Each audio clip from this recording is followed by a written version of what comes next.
We interrupt this production to bring you a word from our sponsors. So, we've got an LED sit here. I was on the verge of saying no, but after I saw the design, I couldn't. They are really cool, and I'm really excited to check them out. So, this is by a brand called Auxito, Auxito. One of their representatives contacted me for a review, and I really want to try this out. But before I get into it, they actually gave me a coupon code, so if you guys would like to use it, you get 15% off, and it expires December 20th. So if you're thinking about it, jump on it, because it won't last for long. But anyway, what is so special about these bulbs, huh? I've done a bunch of bulbs on this channel, and they all kind of look the same. So what makes these so exciting? Well, one, their packaging is airtight.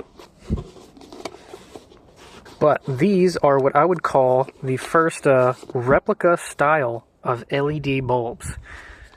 Now, what does that mean? Well, whenever you see an LED bulb, you can tell it's different. They've got stuff on the back, or, you know, stuff hanging off, and they're just, you have fitment issues and things like that, and it's just a pain in the butt.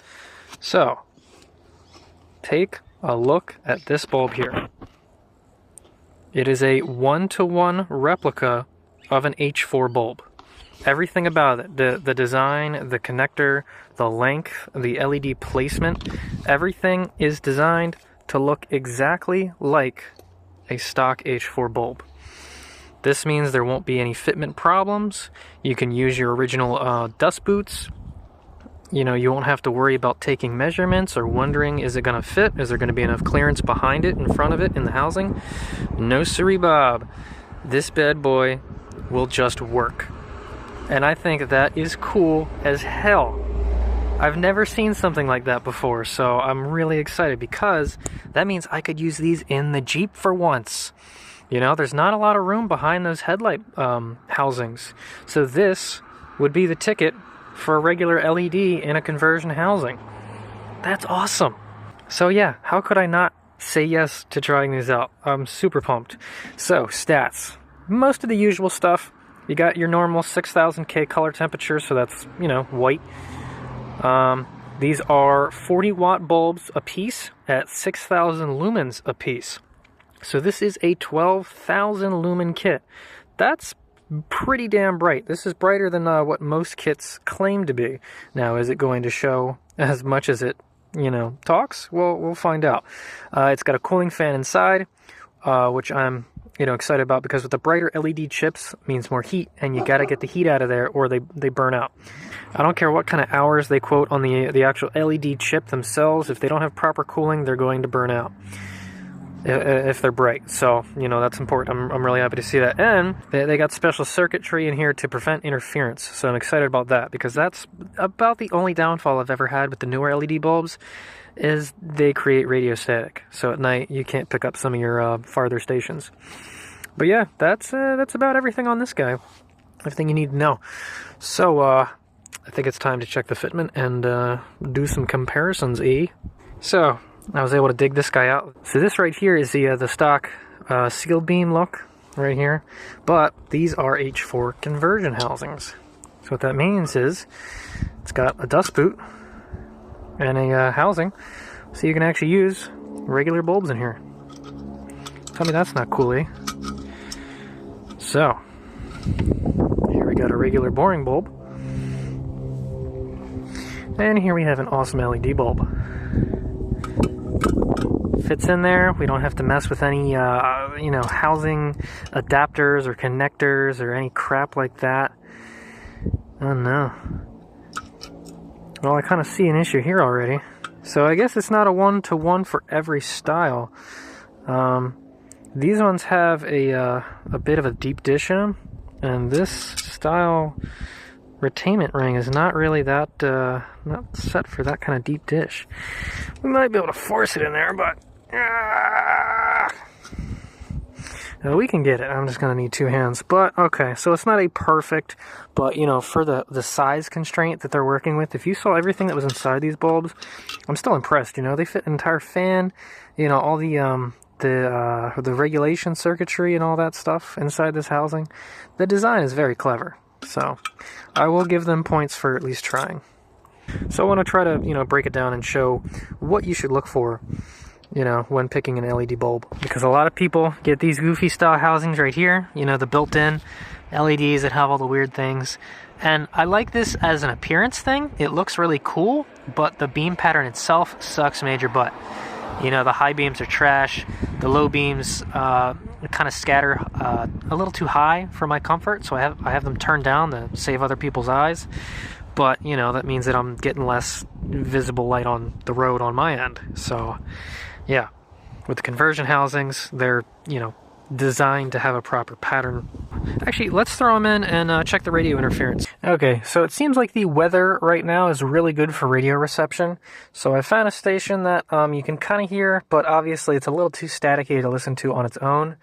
But I just want to use this to demonstrate what the bulbs, what my old set does and what a lot of the sets that I've had before do. So we're going to turn it on and listen to what it sounds like now, and then what it sounds like when the headlights are turned on.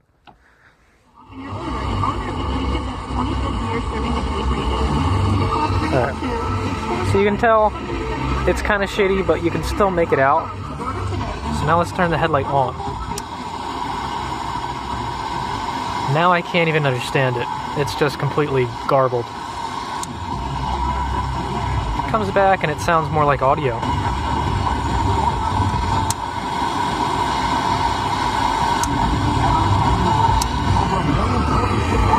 So yeah, let's see if the new bulbs do that. Okay, so here we are. New bulbs are installed, nice and dirty. So let's see what we get.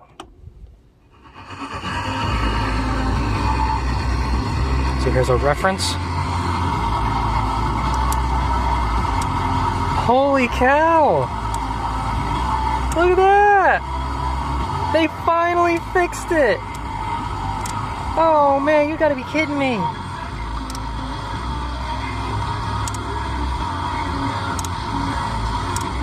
I don't hear any interference at all. Dude.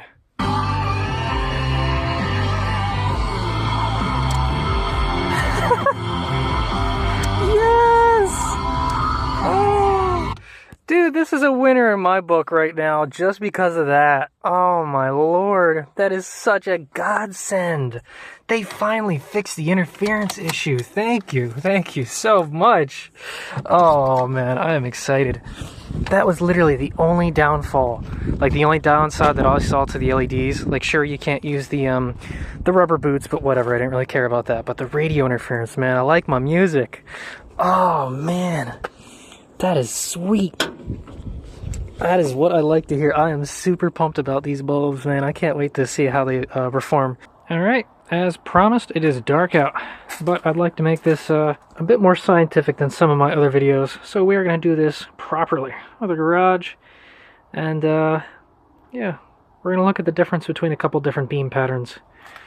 One being the fully enclosed LED housing, and then the regular housing with a couple different bulbs. So first thing we need to do is mark where the light pattern actually is.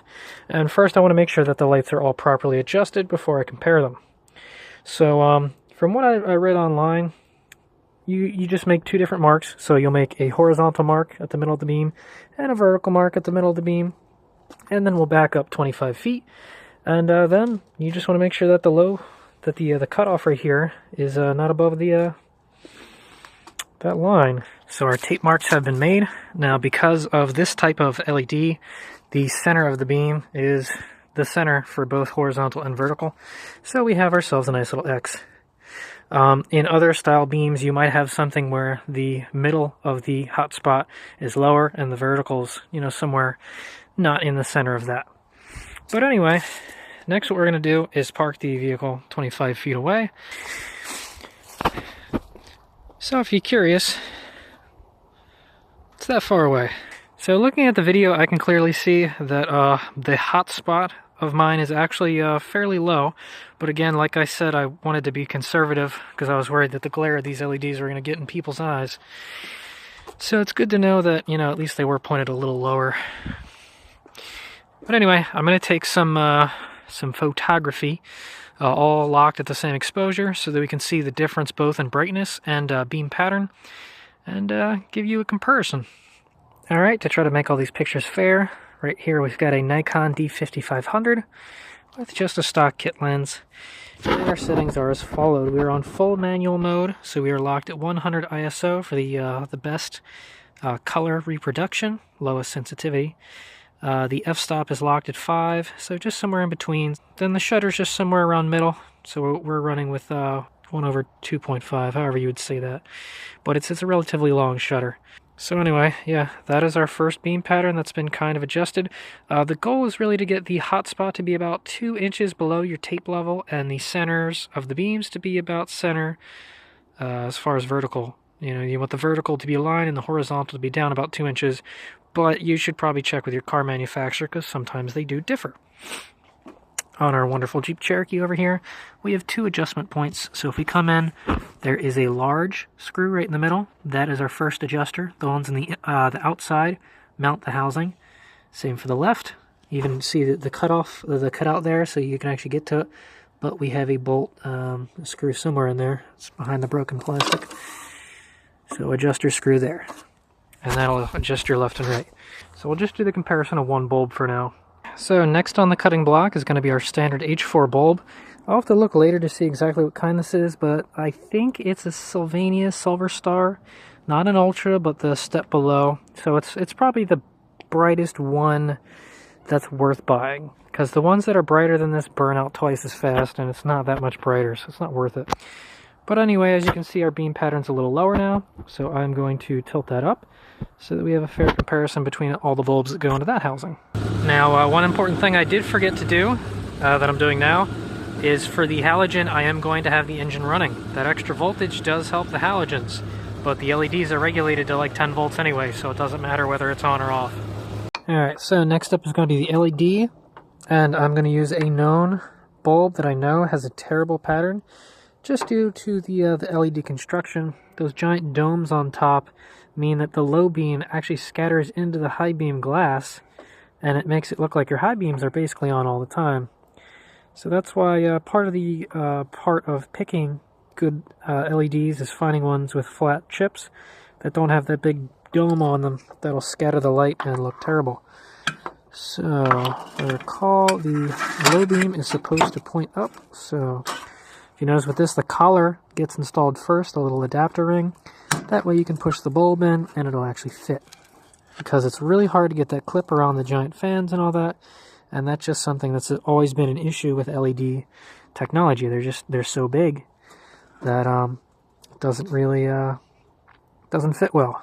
So right now, about the only negative that I see with this bulb is sadly to do with fitment, and that's just you know, the fan shroud over there just sticks up too much. I had to get a flathead and really push the crap out of those pins to get them to fit in there. So they weren't too happy about it, but you can get it to fit. Besides that, that's pretty much it. So we're going to put that in there and see how that one does. Alright, so here is the new bulb that we got today, which is the Auxito or something like that. The Replica fit bulb. Now the only thing I'm not super digging, I noticed on this one, you notice there's a bit of a peak going off to the left, and the cutoff to the right isn't as sharp. So I'm wondering if the rotation is off on the bulb a little bit. That is one of the other downfalls, is because this doesn't have the usual collar system. You can't really rotate these to get the perfect beam pattern. So it's weird that it seems like it's off. I don't know, maybe I'll have to check the H4 pattern on the computer and see if that one kind of does that, but it's just weird that the way that pattern is set up.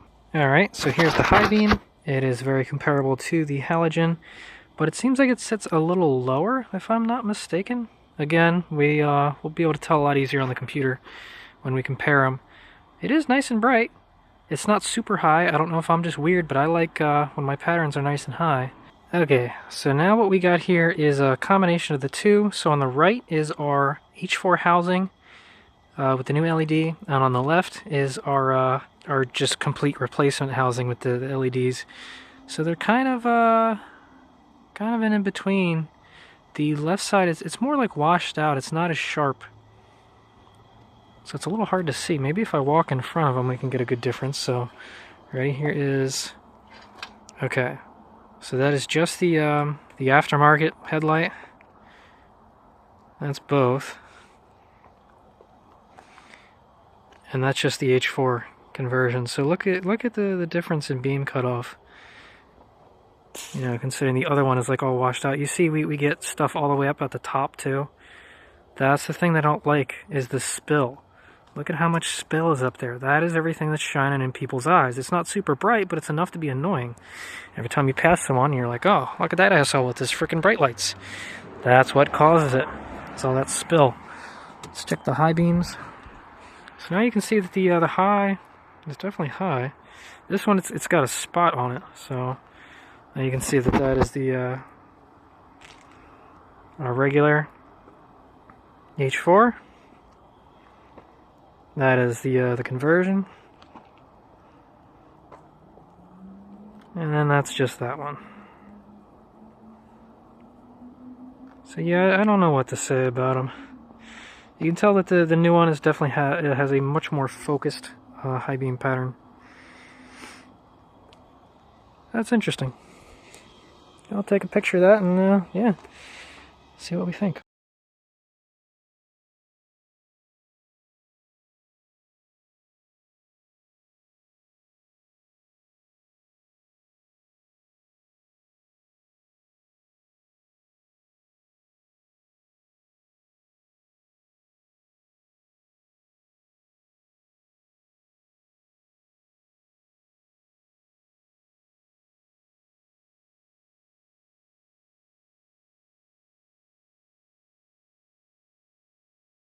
Okay, so now it's time to go for a drive, and I just want to compare the three different versions. So we're going to compare the LED, the halogen, and that LED sealed kit.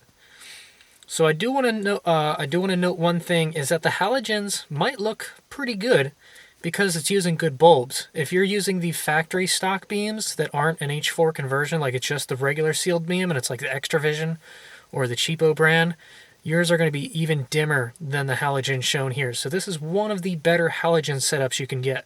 So it's a pretty good comparison of good halogen versus good LED versus crappy LED. So anyway, we're just going to go for a quick drive and compare them. So first off, low beam and high beam.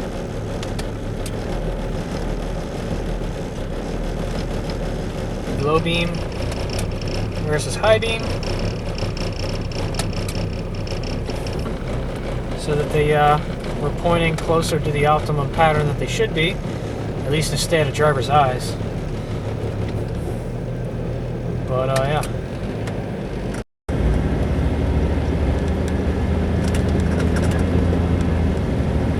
So far it looks like it's got a pretty decent spread.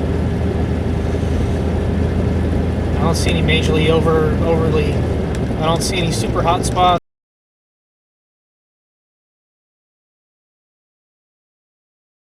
So I don't see much like high glare, and that's because the housing's designed to reflect the beam pattern accurately. So as long as the bulb matches the housing, we're okay.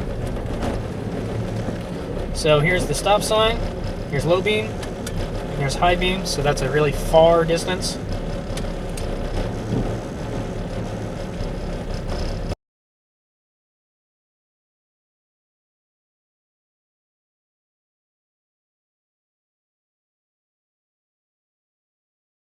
I can see the signs lit up all the way down at the bottom at the end, so that's pretty cool.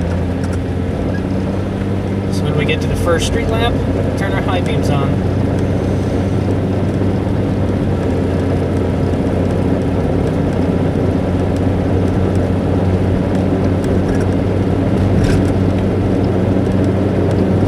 So turn them on here. So now we're on high beams.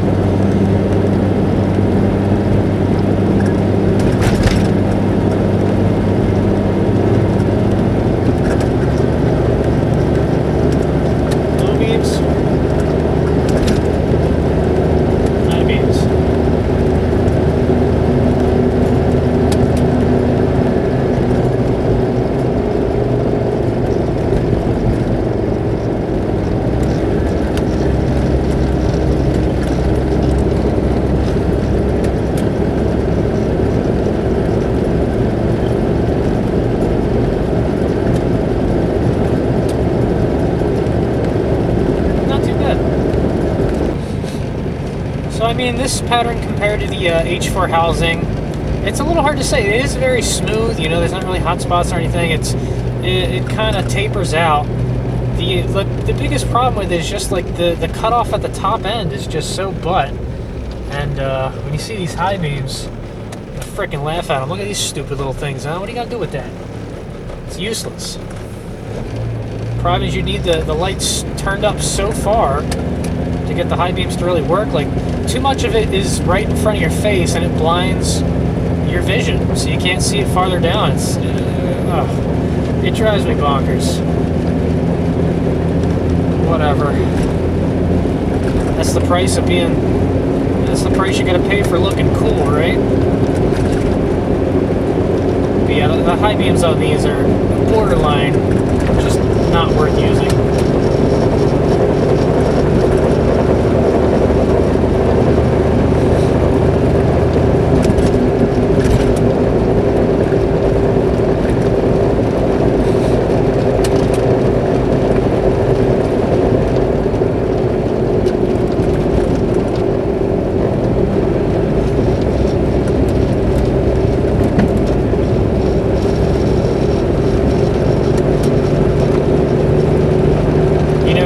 Garage is barely lit up at all right now.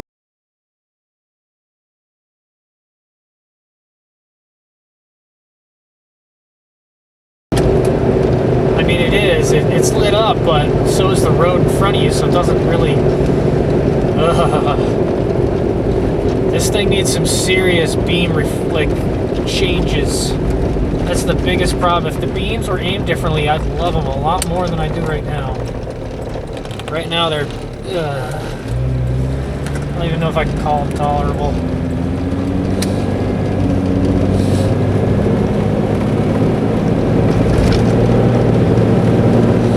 Okay, so final review. What do I think of these guys? Overall, it's not a bad bulb. I've certainly seen a lot worse. The chips that they use on here are nice and bright. They're very white. And overall, you know, I'm happy with the LEDs. The design of the housing and everything is really cool. I like this idea. This is a really cool idea because it opens up possibilities for basically all the models. And the non-interference design, where they actually have the proper circuitry to keep the radio from buzzing and staticky, that is amazing. That is worth so much to me. That is huge that these bulbs don't mess with your radio. So that's really cool. So overall, that's what I like. What I don't like is one, the thickness, the dish on the back of this fan means that it's going to be harder to get some of those metal clips in there. So that might prove to be an issue.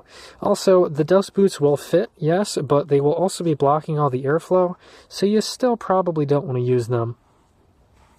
And the other thing is, because of the way that this was designed, since it doesn't have that rotating ring, you can't adjust your pattern. And as you notice, the pattern was a little offset to the left.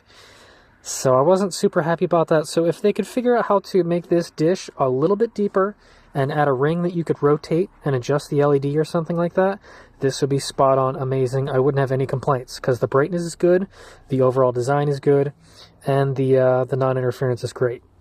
So it's really just some slight fitment and tweaking issues, and I would be absolutely all over these. So again, thanks for sending these out for review for that Auxito, and if any of this packaging matters, this 9 auto LED stuff. But yeah, that's an H4 LED La Fancy bulb for you to check out, and some other stuff. Okay, well, thanks for watching. Hopefully you learned something. Case closed.